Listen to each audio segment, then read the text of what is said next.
utang yang ada di dalam syariah Islam, yaitu mal ya, harta yang diserahkan pada seseorang ketika orang itu berhutang, yang nantinya ketika orang yang berhutang itu dia tidak mampu membayar hutangnya, nah ini barang ini akan dijual, yang kemudian uang yang dihasilkan dari penjualan itu digunakan untuk melunasi utang.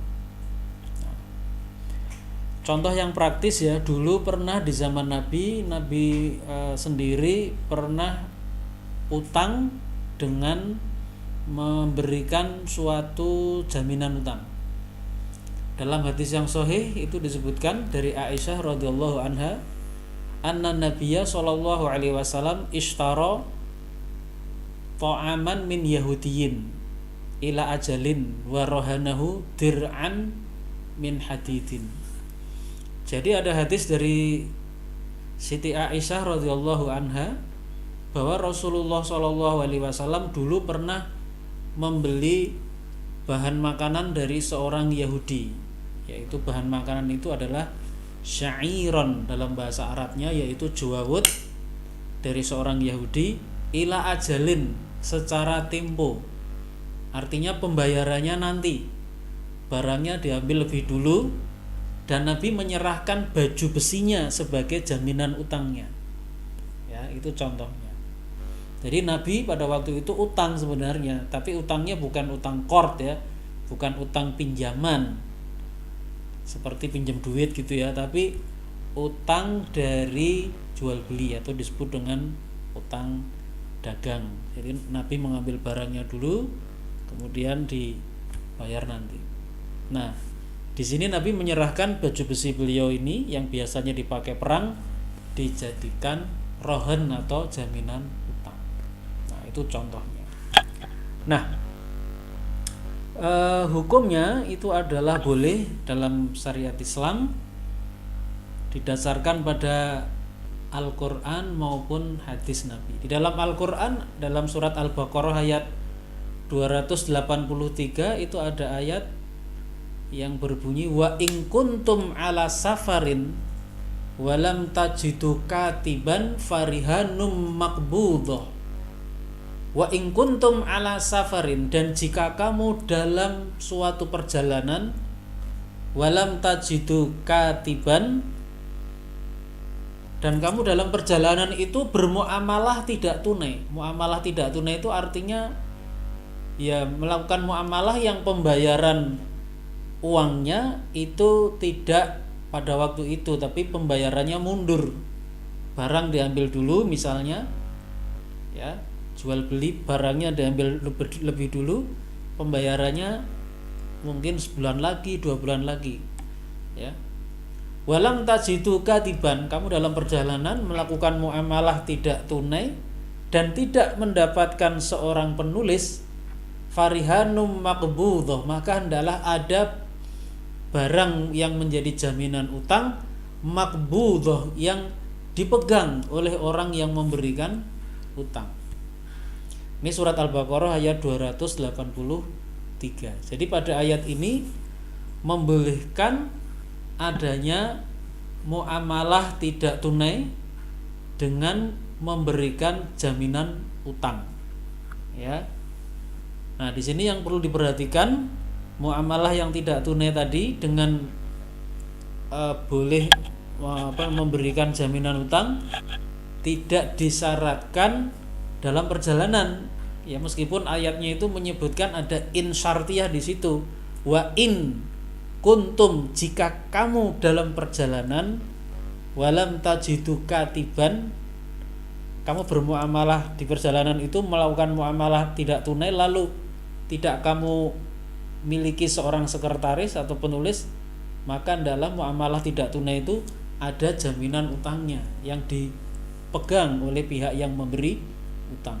Nah, di sini meskipun ada in, ya, in syartiyah, in yang menunjukkan syarat, tapi syarat ini tidak berarti kemudian kalau kita tidak perjalanan nggak boleh rohen, nggak begitu, ya. Jadi ini contoh kalau dalam istilah kajian Islam itu tidak mempunyai mafhum mukhalafah, Karena mafhum mukhalafah itu artinya pengertian sebaliknya. Kan ayat tadi mengatakan jika kamu dalam perjalanan kamu boleh melakukan rohen. Berarti kalau tidak perjalanan gimana? Kan logikanya kalau tidak dalam perjalanan kan tidak boleh melakukan akad rohen atau jaminan utang. Ternyata tidak begitu. Jadi ini contoh suatu ayat yang mengandung mafhum mukhalafah, tapi mafhum mukhalafahnya itu tidak berlaku. Kenapa? Karena di situ ada hadis Nabi yang menunjukkan bahwa Nabi itu melakukan jual beli tidak tunai, lalu Nabi itu menyerahkan baju besi beliau itu sebagai jaminan utang atau rohen. Nabi itu tidak dalam perjalanan. Nabi itu di Madinah pada waktu itu. Nah, itu dijelaskan pada satu hadis yang tadi sudah saya sebut, riwayat Imam Bukhari an Aisyah, dari Aisyah radhiyallahu anha, anna Nabiyya sallallahu alaihi wasallam ishtara ta'aman min Yahudiyyin ila ajalin wa rohanahu dir'an min hadidin. Jadi Nabi sallallahu alaihi wasallam beliau membeli ya dari seorang Yahudi itu bahan makanan, dan Nabi menyerahkan baju besi beliau sebagai jaminan utangnya. Ini dilakukan Nabi pada saat dalam perjalanan atau tidak? Jawabannya tidak. Nabi melakukannya di kota Madinah. Ada indikasinya, yaitu ya Nabi bermuamalahnya itu dengan orang Yahudi. Nah, memang pada saat itu di kota Madinah ada warga masyarakat yang beragama Yahudi. Nah, jadi ini adalah hadis yang menunjukkan bolehnya rohen atau jaminan utang, sekaligus juga menunjukkan bahwa rohen itu tidak disyaratkan dalam perjalanan, tapi di dalam kondisi di rumah atau tidak perjalanan juga dibolehkan. Juga hadis ini menunjukkan bolehnya bermuamalah dengan non muslim, karena Nabi itu berjual beli tadi dengan siapa? Dengan seorang Yahudi ya. Baik. Lalu apa rukun dan syarat dari rohen? Ada 4 rukun untuk rohen ya. Yang pertama, rukun pertama itu adalah rohin. Rohin itu artinya pihak yang menyerahkan gade, itu namanya rohin ya. Kemudian ada murtahin. Jadi rukun pertama itu 2 pihak yang berakad intinya ya, yaitu istilahnya rohin dan murtahin. Kalau rohin itu pihak yang memberikan utang ya, pihak yang rohin itu yang memberikan gade, yaitu yang berutang, itu namanya rohin. Yang kedua itu murtahin. Murtahin itu yang memegang gade, yang menerima gade. Jadi murtahin itu dengan kata lain yang memberikan utang, pihak kreditur. Nah, jadi ada rohin dan murtahin. Jadi seperti dalam kisah hadis tadi, ketika Rasulullah itu membeli dari seorang Yahudi bahan makanan secara tempo atau secara utang, Nabi menyerahkan baju besinya sebagai jaminan utang. Maka di situ Nabi itu posisinya kalau dalam istilah rohen itu adalah pihak rohin. Rohin itu yang menyerahkan tadi barang gade, dalam hal ini berupa baju besi. Nah, orang Yahudi tadi itu namanya murtahin, yang menerima gade berupa baju besi ya, sekaligus dia itu adalah yang memberikan utang ya, tapi utang ini bukan pinjaman, bukan qard, tapi ini utang dalam jual beli. Jadi orang Yahudi itu menjual sesuatu, tapi dia menerima pembayarannya belakangan ya, dia serahkan dulu barangnya kepada Rasulullah Shallallahu Alaihi Wasallam, tapi pembayarannya belakangan. Nah, itu rukun yang pertama. Nah, syaratnya untuk 2 pihak yang melakukan rohen ini adalah mempunyai ahliyatut tasarruf kecakapan melakukan tasarruf atau perbuatan hukum di dalam Islam, yaitu ada 3 syarat: akil, mumayyiz, dan mukhtar. Akil itu artinya berakal, jadi tidak boleh gila ya yang melakukan akad rohen ini. Kemudian mumayyiz, minimal berumur 7 tahun, dan mukhtar, dia bebas memilih, tidak dalam kondisi dipaksa. Itu ya. Itu rukun pertama, yaitu rohin, yaitu pihak yang menyerahkan gade, kemudian murtahin yang memegang gade.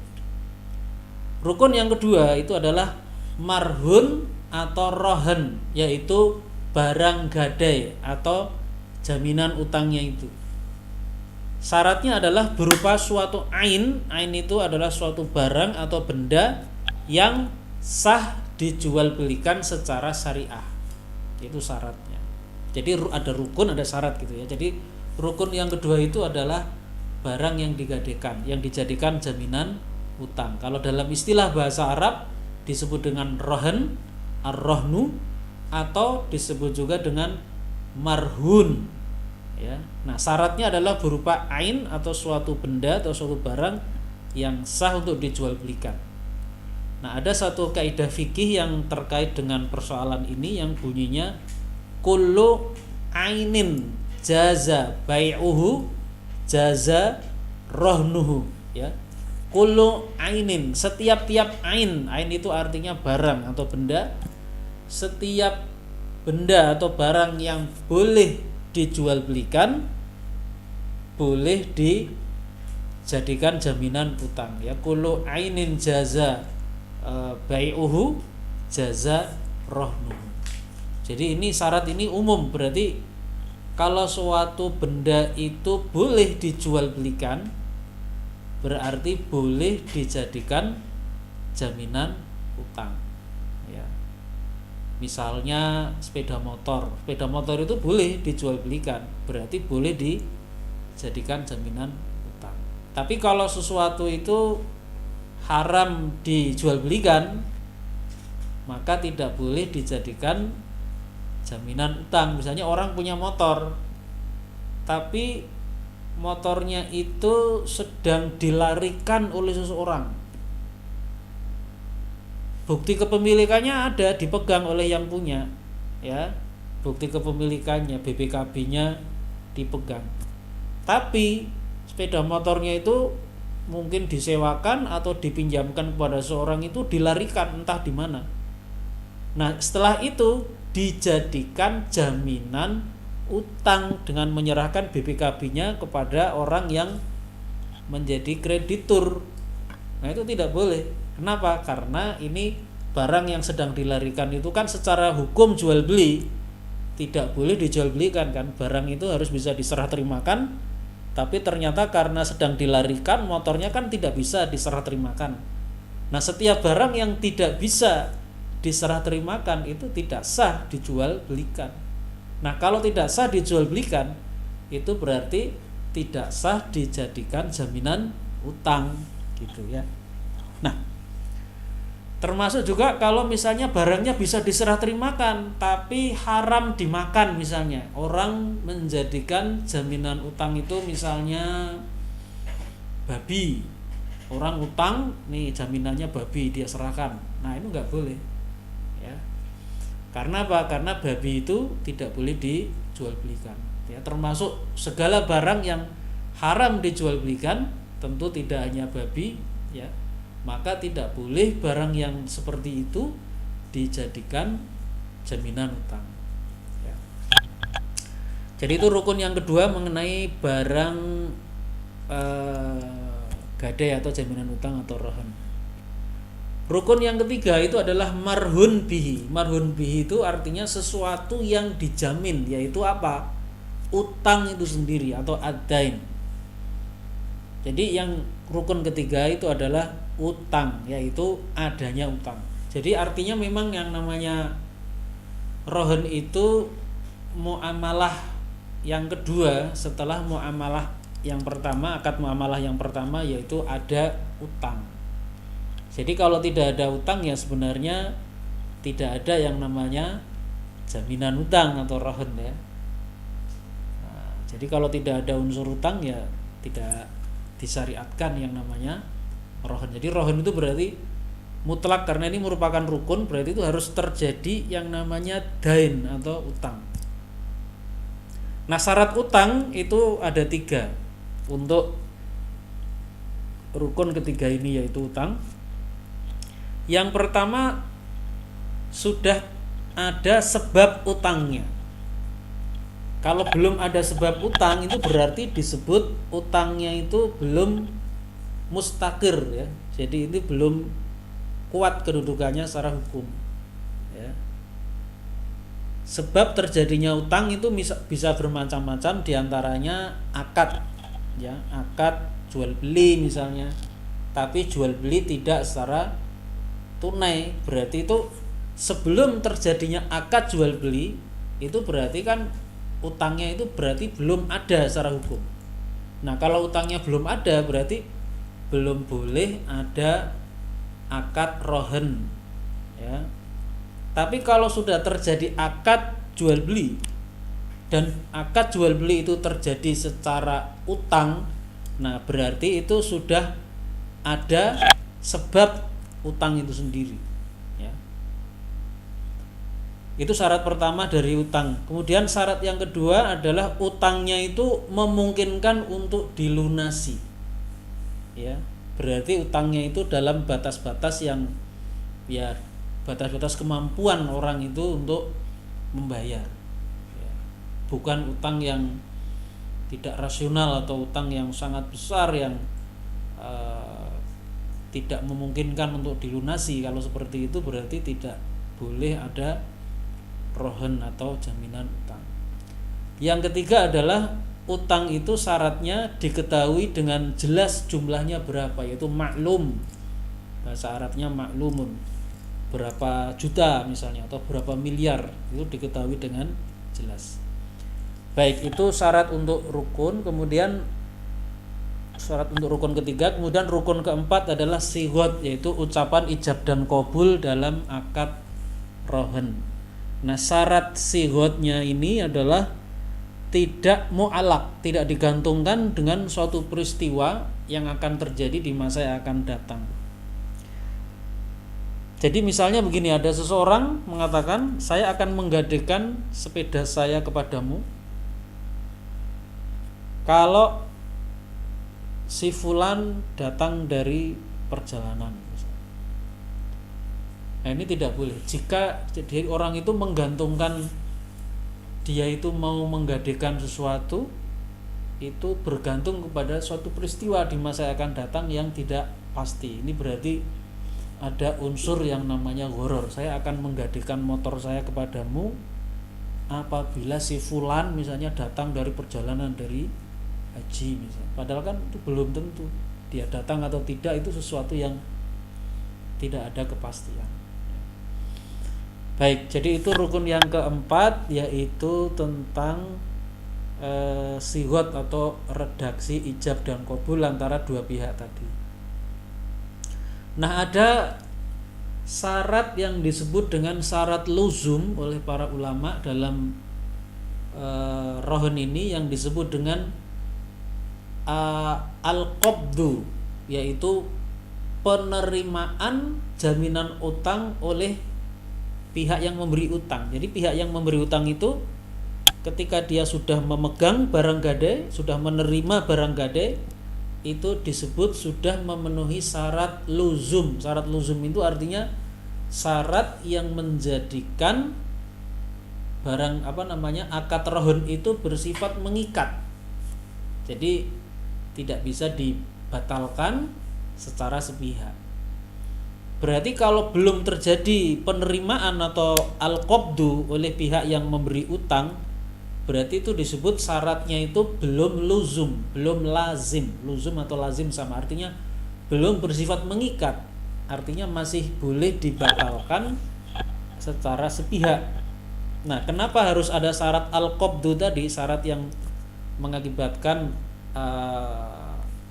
ada keterikatan, tidak bisa dibatalkan sepihak? Karena pada ayat tadi yang mensyariatkan rohen, ada bunyi ayatnya kan, Wa in kuntum ala safarin walam tajidu katiban farihanun makbudoh. Ya, kata-kata makbudoh itu. Jadi kalau kamu dalam perjalanan dan tidak mendapatkan seorang penulis, maka hendaklah ada barang jaminan utang makbudoh yang dipegang. Ada qabdu yang dipegang oleh pihak yang memberi utang. Nah, jadi ini syaratnya itu harus ada serah terima dulu barang jaminan itu kepada yang memberi utang. Berarti kalau belum ada serah terima, ya itu masih belum mengikat secara hukum. Ya. Baik. Berikutnya ini saya ingin menjelaskan tentang hak milik barang gadai. Ketika seseorang itu berutang dan menyerahkan suatu barang gadai atau jaminan utang kepada yang memberi utang, pertanyaannya adalah barang gadai itu status kepemilikannya itu milik siapa?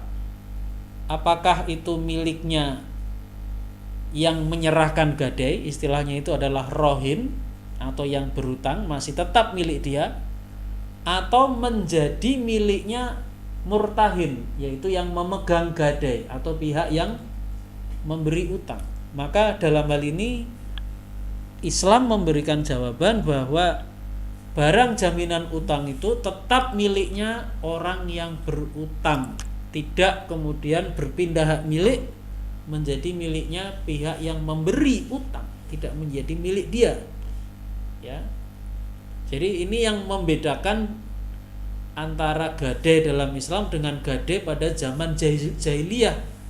Kalau gadai pada zaman jahiliyah sebelum datangnya Rasul, ada kebiasaan di orang-orang Arab dahulu sebelum Rasulullah ini diutus sebagai nabi, bahwa ketika barang gadai itu diserahkan itu otomatis menjadi hak miliknya pemberi utang. Kalau dalam Islam tidak, ini dibatalkan. Jadi ketika seseorang berutang, dia menyerahkan rohen atau barang gadai atau barang jaminan utang itu tetap milik dia, milik orang yang berutang. Itu hanya berpindah tangan saja, tapi bukan berpindah kepemilikan. Apa dalilnya? Ini ada satu hadis riwayat Imam Ad-Daraqutni dari Abu Hurairah. Nabi mengatakan la yughlaqur rohnu min sahibihil ladzi rohanahu. Tidak terhalang barang gadai itu dari pemiliknya yang menyerahkan sebagai gadai kepada orang lain. Lahu ghunmuhu wa alaihi ghurmuhu. Dia berhak mendapatkan keuntungannya dan dia juga harus menanggung kerugiannya atau biayanya. Ya. Jadi dalam hadis ini ada perkataan la yughlaqur rohnu min sahibi, tidak terhalang atau tidak tertutup antara rohen itu dengan sahibi, dengan pemiliknya, artinya itu masih menjadi miliknya.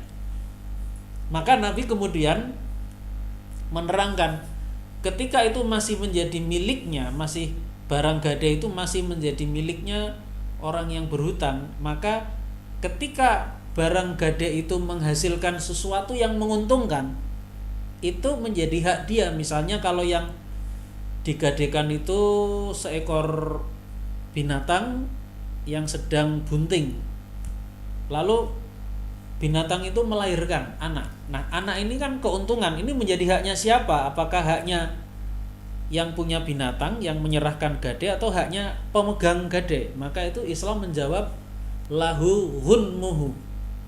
Ya, pemiliknya itu adalah pemilik anak sapi misalnya, yang kalau sapi itu menjadi barang gadai, maka anak sapi itu menjadi haknya orang yang berhutang. Ya. Tapi kalau ada tanggungan, misalnya sapi itu kan perlu makan. Nah, siapa yang memberi makan? Ya yang punya. Yang punya siapa? Yang berhutang. Jadi orang yang berhutang itu menyerahkan sapi. Kalau sapinya punya anak, itu anaknya jadi milik dia. Kalau sapinya perlu biaya makan, ya dia yang juga menanggung biaya makannya. Ya. Baik. Yang terakhir ini tentang hukum pemanfaatan barang gadai oleh murtahin. Jadi misalnya ada seseorang yang datang ke rumah saya, Ustadz pinjam uang 5 juta. Oh ya. Terus saya bilang gini, tolong sepeda motor Anda jadikan jaminan utang di rumah saya.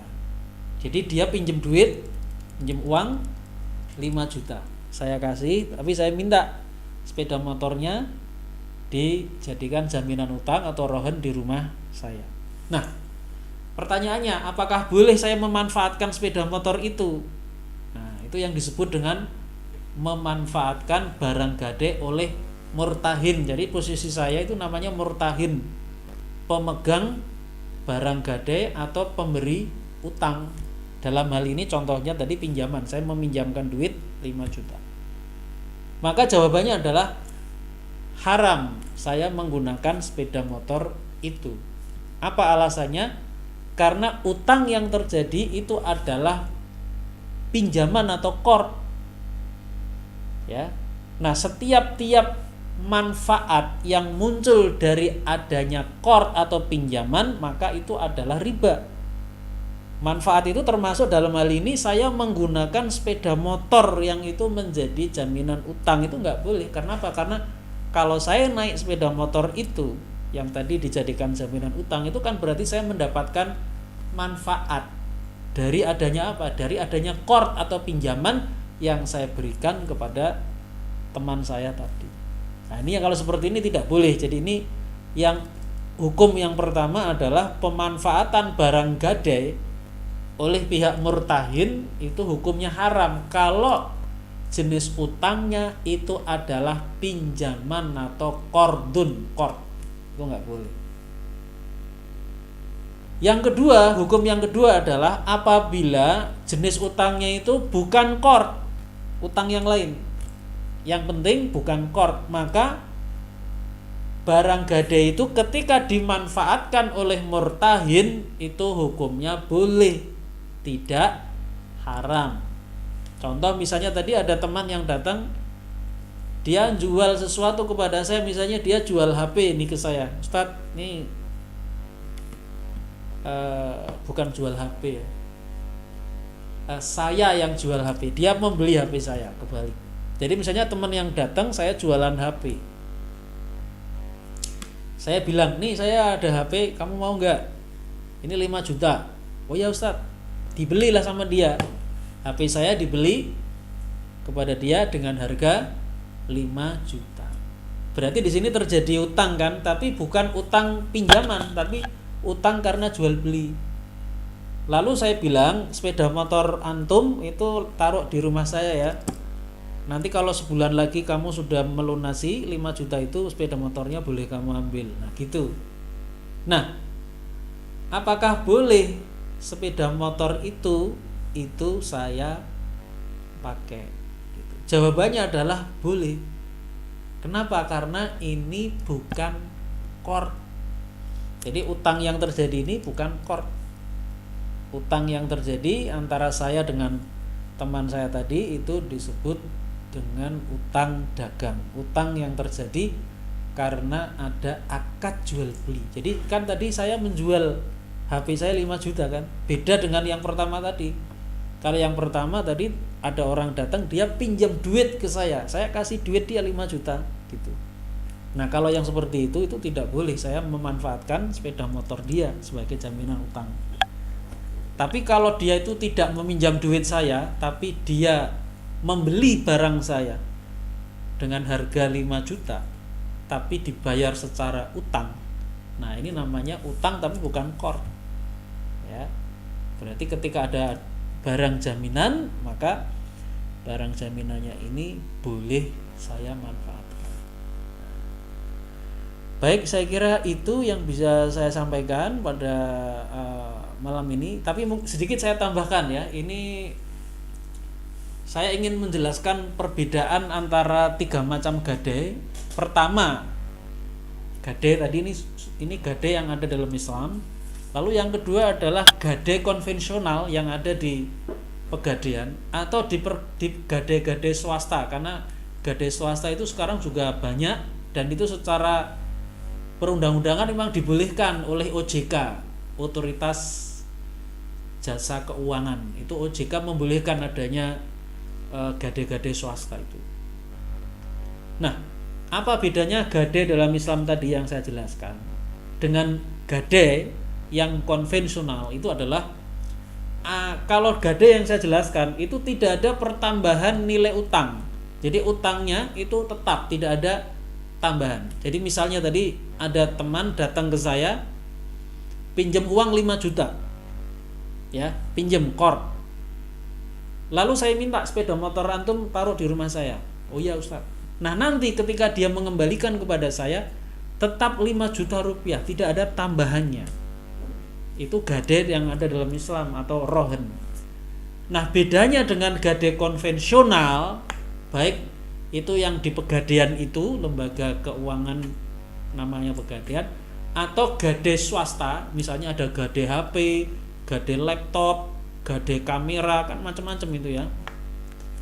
Kalau dalam gade yang konvensional itu ada bunganya untuk pinjaman yang diberikan oleh pemegang gade. Misalnya sebuah toko dia memberikan layanan gade berbagai macam barang elektronik, misalnya gade HP. Kita bawa HP nanti ditaksir, oh ini 1 juta Pak, nanti kita bisa berikan pinjaman 1 juta. Dalam jangka waktu 30 hari harus dilunasi. Nah, 1 juta itu ketika kita mengembalikan itu bagaimana? Apakah ada bunganya? Jawabannya ada. Nah, itu bedanya. Kalau dalam Islam nggak ada bunganya. Kalau dalam gade konvensional ada bunganya, misalnya 10%. Jadi misalnya saya bawa HP, saya bawa ke gade HP, setelah ditaksir ini 1 juta Pak. Oh ya, untuk berapa hari? 30 hari.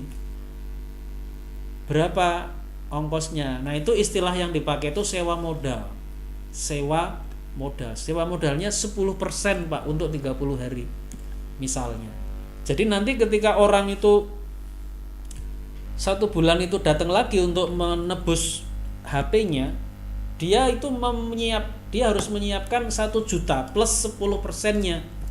1.100.000 dibayar. Berarti ini ada tambahan. Nah, tambahan ini apa hukumnya? Ini riba, hukumnya haram. Ya. Nah, kemudian satu lagi ada gade tadi, rohen, kemudian ada pegadaian konvensional, satu lagi pegadaian syariah. Apalagi bedanya itu? Atau apa bedanya dengan gade yang konvensional? Bedanya adalah dalam gade syariah sewa modal itu dihapuskan atau bunga itu dihapuskan, tidak ada. Tapi ini kemudian diganti dengan biaya titipan atau biaya pemeliharaan sebagai ganti dari sewa modal. Ada fatwa DSN MUI, Dewan Syariah Nasional MUI, yang mendasarinya nomor sekian tahun sekian, yang itu intinya memberikan legitimasi pegadaian syariah dengan ganda, yaitu qard dengan ijaroh. Qard itu artinya pinjaman digabungkan dengan jasa pemeliharaan atau jasa titipan. Ya. Nah, ini bagaimana? Nah, kalau menurut pengkajian saya ini hukumnya juga haram. Jadi mestinya kalau mau disyariahkan ya sudah, sewa modal itu hapuskan sudah. Jangan diganti dengan apapun, karena begitu diganti dengan sesuatu yang memberikan keuntungan kepada pegadaian syariah, ini tetap haram. Kenapa kok tetap haram? Ya ada 2 alasan. Pertama, karena ada multi akad. Jadi akadnya kan menjadi ganda ya, antara qard ditambah dengan ijaroh. Ini kan nggak boleh ada 2 akad digabungkan menjadi 1 akad secara mengikat. Ada hadis riwayat Imam Ahmad dari Ibnu Mas'ud, naha Rasulullah SAW an safqataini fi safqatin wahidatin. Rasulullah melarang 2 akad di dalam 1 akad. Alasan yang kedua mengapa gade syariah ini tetap haram, karena ada penggabungan akad qard dengan akad ijaroh, itu tidak boleh. Ini termasuk menggabungkan akad yang namanya akad tabarruat, akad sosial, dengan akad muawadhah atau tijaroh, akad komersial. Jadi secara syariah itu haram menggabungkan 2 jenis akad ini tabaruat sifatnya sosial digabungkan dengan komersial, itu nggak boleh. Qard dan ijaroh ini kan berarti qard ini pinjaman, ijaroh ini kan sewa atau jasa, ini kan komersial. Nah, komersial dengan sosial digabungkan nggak boleh.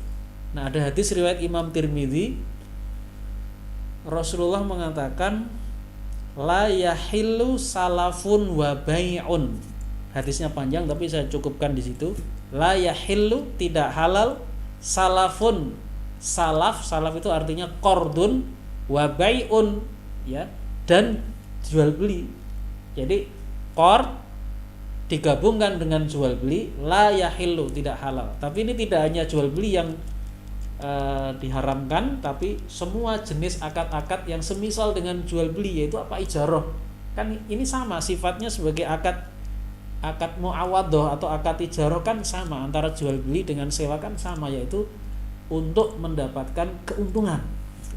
Makanya ini nggak boleh. Itu sebenarnya akad di Pegadaian Syariah itu, walaupun ada fatwa Dewan Syariah Nasional, ini bagi saya itu tetap haram. Itu argumentasinya itu lemah, ya.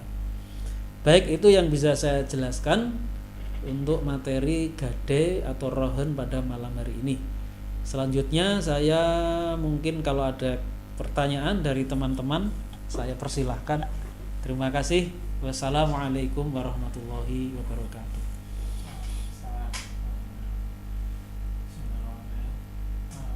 Ini ada beberapa pertanyaan. Memang tadi sudah ada yang sempat dijelaskan Ustaz sebelumnya. Jadi di sini ada pertanyaan langsung terjawab di situ kan. Oh, gitu. Salah satunya tentang tadi itu yang pemanfaatan barang yang dijadikan gadai. Itu kan sudah. Kemudian ada pendapat antum tentang gadai konvensional itu seperti apa? Itu kan sudah juga kan. Tapi ada juga beberapa yang belum kan. Ini salah satunya tentang jika kita itu menggadaikan kendaraan Tad, apakah BPKB itu berarti sudah ada KOB tadi Tad? Jadi kalau gadai itu sebenarnya bisa yang digadaikan itu fisiknya, motor fisik, atau bisa juga yang digadaikan itu atau yang diserahkan sebagai barang gadai itu bukan fisiknya tapi bukti kepemilikannya, itu boleh juga. Itu yang disebut dengan rohen tasjili atau rohen hukmi. Jadi gadai secara de jure, gadai secara hukum, ya. Itu para ulama itu membolehkan itu. Jadi itu dianggap hukumnya sama dengan rohen rohen pada fisik, pada fisiknya, itu boleh saja, nggak apa-apa.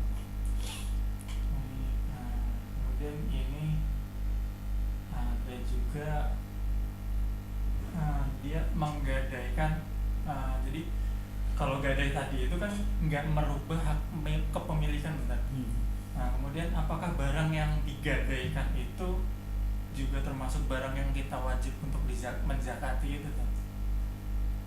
Ya, kalau barangnya itu barang yang terkena kewajiban zakat, misalnya emas, ya, atau perak, ya, berarti barang itu tetap wajib dizakati karena masih menjadi hak milik kita. Belum berubah. Ya. Tapi kalau barang itu tidak termasuk barang yang wajib dizakati, ya berarti tidak ada zakatnya. Misalnya misalnya yang digadaikan itu sepeda motor, ya berarti itu kan tidak ada kan zakat sepeda motor. Tapi kalau yang digadaikan itu perhiasan emas, itu ada zakatnya, tapi ya tetap harus memenuhi syarat kriteria pada zakat emas. Berarti harus ada nisab, batas minimal, dan harus haul, ya, mengendap 1 tahun hijriyah. Emas itu nisabnya 85 gram emas, ya, 85 gram emas. Kalau perak itu 595 gram perak atau 200 dirham. Kalau dinar tadi 20 dinar atau 85 gram emas, itu nisabnya. Ya.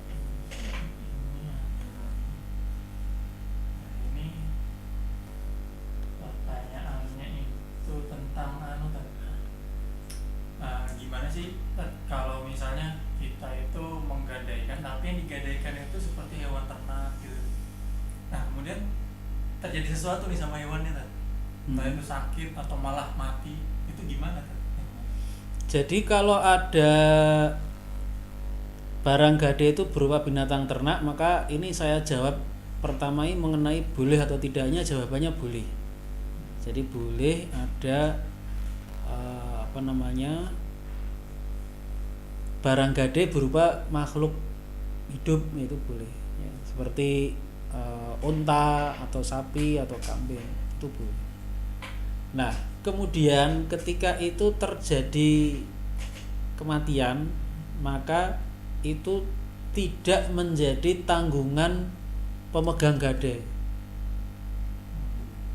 kecuali kalau memang ada kelalaian atau kesengajaan yang mengakibatkan hewan itu mati. Tapi kalau hewan itu mati dengan sendirinya, tidak ada unsur kesengajaan atau kelalaian, ya berarti tidak menanggung orang yang disebut dengan murtahin tadi, yang memegang barang gade tadi. Jadi intinya hukum asalnya tidak menanggung kerugian ya. Kalau dia misalnya meletakkannya di tempat yang baik, sehat, tapi kalau diletakkan di kandang yang sembarangan, apalagi kemudian tidak dikunci gitu ya, tidak aman, akhirnya hilang, dicuri orang misalnya, ya berarti kalau memang ada unsur kelalaian, ya berarti harus diganti oleh pemegang barang gade. Tapi kalau memang dia kunci dengan baik kandangnya, ternyata dicuri orang, ya berarti ini tidak menanggung kerugian. Jadi itu tergantung dia itu ada unsur kelalaian atau tidak.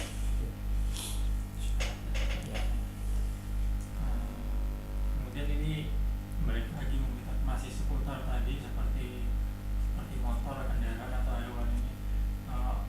Ketika itu minta dirawatkan, artinya kan ada double akad dan yang rahan tadi, yang pinjaman tadi itu dengan ijaroh jasa untuk ngerawatin. Nah itu kalau misalnya itu nggak dirawat nanti rusak, tapi mau minta rawatkan kita dapat double akad, itu solusinya gimana? Ada yang seperti itu. Ya sebenarnya intinya biaya perawatan itu berada di tangan yang punya, intinya gitu, biaya perawatan. Kecuali pemegang gade itu memanfaatkan. Kalau dia memanfaatkan, tapi ini dengan syarat utangnya bukan qard ya, utangnya misalnya utang dagang, lalu barang gadenya itu sepeda motor, itu kan boleh dia pakai. Nah kalau dia memakai, berarti perawatan itu dia yang nanggung, bukan pemiliknya gitu. Tapi dengan syarat tadi bukan qard gitu.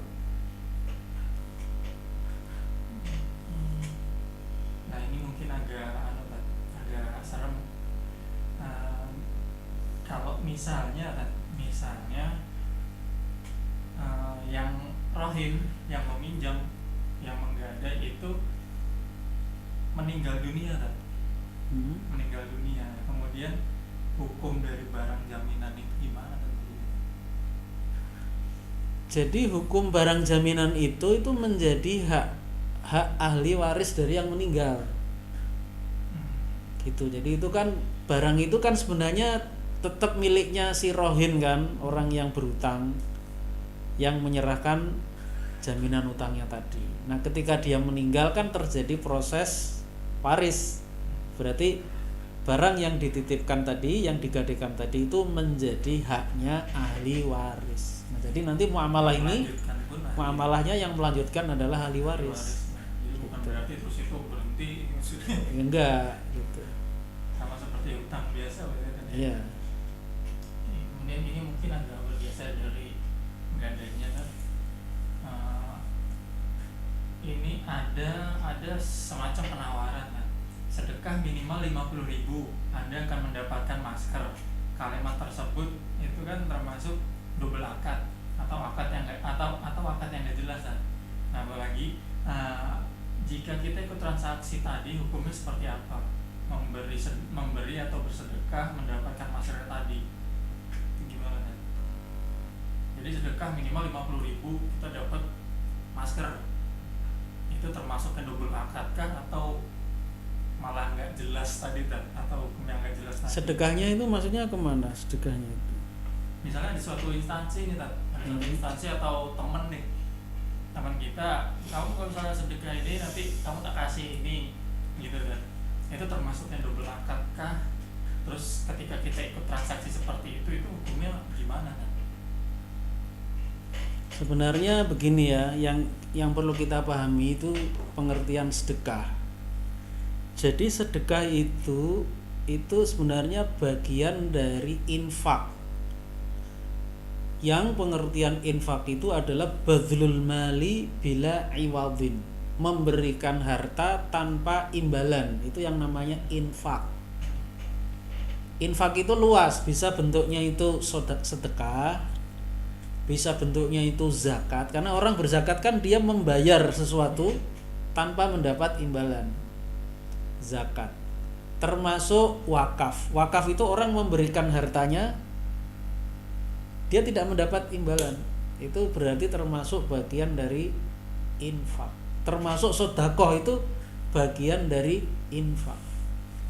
Jadi kalau seperti itu memang bisa menimbulkan kesalahpahaman pada masyarakat. Ini sedekah tapi kok kita bersedekah kok mendapatkan sesuatu gitu loh. Mestinya kan sedekah ya sedekah aja. Sedekah itu artinya kita memberikan uang kepada satu pihak, misalnya orang miskin atau penyalur atau pihak yang akan meneruskan sedekah kita kepada orang miskin tanpa kita ini mendapat sesuatu. Itu yang lebih tepat, tidak ada keraguan. Nah, jadi ketika kita itu menjadi suatu panitia, misalnya kita ingin menampung atau menyalurkan sedekah dari masyarakat, itu yang lebih baik itu ya memang kita tidak memberikan apa-apa kepada orang yang memberikan sedekah itu. Jadi lebih sesuai dengan pengertian sedekah di dalam syariat Islam gitu. Saya kira lebih baik itu jangan ada pemberian apa-apa gitu. Kalau misalnya kita beli tapi sebagian dari uang itu akan disedekahkan gitu udah enggak? Nah, itu kalau itu berarti itu seorang penjual dia menetapkan suatu ketentuan untuk dirinya sendiri, ya itu dia terikat. Boleh sebenarnya, enggak ada masalah, yang penting dia menjalankan itu.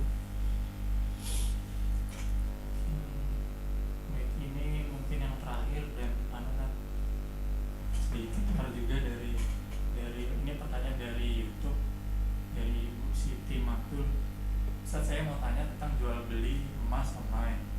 Jika kita tidak ada wakil, jika tidak ada wakil kita buat transaksi, apakah boleh minta tolong keluarga pembeli sebagai wakil kita transaksi padahal kita belum kenal? Keluarga pembeli itu yang bertanya posisinya sebagai penjual berarti? Kelihatannya sebagai penjual, berarti nggak menjelaskan. Jadi kita nggak bertransaksi dengan orang lain, termasuk wakil juga ya, wakilnya juga ya. Ya, yang namanya wakil itu ya mestinya pihak yang berbeda. Kalau misalnya saya menjual pada antum, ya kalau misalnya antum ada wakil ya mestinya orang lain, pihak lain gitu. Ya, kalau itu kan masalahnya masih keluarga ya, jadi khawatirnya itu masih satu pihak gitu, satu pihak yang sama gitu. Jadi itu mungkin yang bertanya itu posisinya sebagai penjual. Nah, lalu ada pembeli, tapi pembeli dari luar kota mungkin ya. Yang bersangkutan itu tidak bisa hadir mungkin, kemudian keluarganya yang diminta. Tapi sebenarnya kalau keluarga dia misalnya gini, mungkin perlu dijelaskan ya. Mungkin penjualnya misalnya tinggalnya di Jogja. Penjualnya di Jogja, pembelinya dari Semarang. Dia mau beli emas, penjualnya di Jogja. Nah, pembelinya itu kan harusnya kan dia datang ke Jogja. Tapi kalau dia nggak bisa, dia mewakilkan kepada saudara dia, bukan saudara saya sebagai penjual. Nah, itu boleh. Jadi pembeli itu dia punya saudara, tapi saudaranya itu saudara dari pihak pembeli. Kalau itu boleh, bukan saudara dari pihak penjual. Kalau saya misalnya di Jogja penjual ya, saya jual emas nih. ada pembelinya dari Semarang. Pembeli dari Semarang itu punya saudara di Jogja. Nah, boleh, nggak ada masalah. Yang jadi masalah itu kalau yang menjadi wakil pembeli itu saudara saya. Nah, atau karyawan saya. Nah, itu terjadi bisa jadi itu masih sepihak, karena kan mestinya kan wakil itu ya memang betul-betul mewakili pembeli dari Semarang. Jadi orangnya itu memang orang lain gitu loh. Ya, bukan saya atau wakil atau keluarga saya. Yang penting tadi syarat-syaratnya dari barang emas tadi itu terpenuhi semua ya tadi. Iya, sebenarnya kan emas itu harus dijual belikan secara yadan biadin kan. Nah, kalau secara online kan tidak bisa. Nah, itu yang saya sebutkan, saya pernah menjelaskan memang ini bisa diatasi dengan wakalah. Misalnya saya jual emas di sini, pembelinya dari Semarang. Secara online kan nggak bisa. Jadi berarti wakil dari Semarang itu mewakilkan. Itu hanya di transaksinya aja atau termasuk di prosesnya sih kan? Misalnya akadnya dan termasuk serah terima, karena ketika berakad kan harus ada serah terima, ini uangnya, ini barangnya kan. Artinya kalau baru sebatas tawar menawar gitu. Ya kalau tawar menawar sih bisa komunikasi. Saya di Jogja sebagai penjual, pembeli dari Semarang, tawar menawar komunikasi ya. Itu boleh, tapi nanti yang datang ke rumah ya itulah yang melakukan deal atau akad dengan saya, itu adalah wakil dari yang di Semarang tadi. Pak, tadi ibu siapa tadi dari Semarang kan sudah nego tentang harga, misalnya wakilnya ngomong gitu. Oke ya Pak, ini jual belinya jadi ya. Ya, barangnya ini uangnya saya serahkan Pak. Barangnya mana Pak? Oh ya nih. Nah gitu. Kalau seperti itu boleh, nggak ada masalah. Begitu ya Ibu Siti tadi. Mungkin cukup ya. Baik ya teman-teman. Jadi terima kasih atas atensi teman-teman semua. Pada malam ini kita membahas tentang hukum rohen atau gade atau hukum jaminan utang. Nah, saya ada tulisan yang terkait dengan gade ini.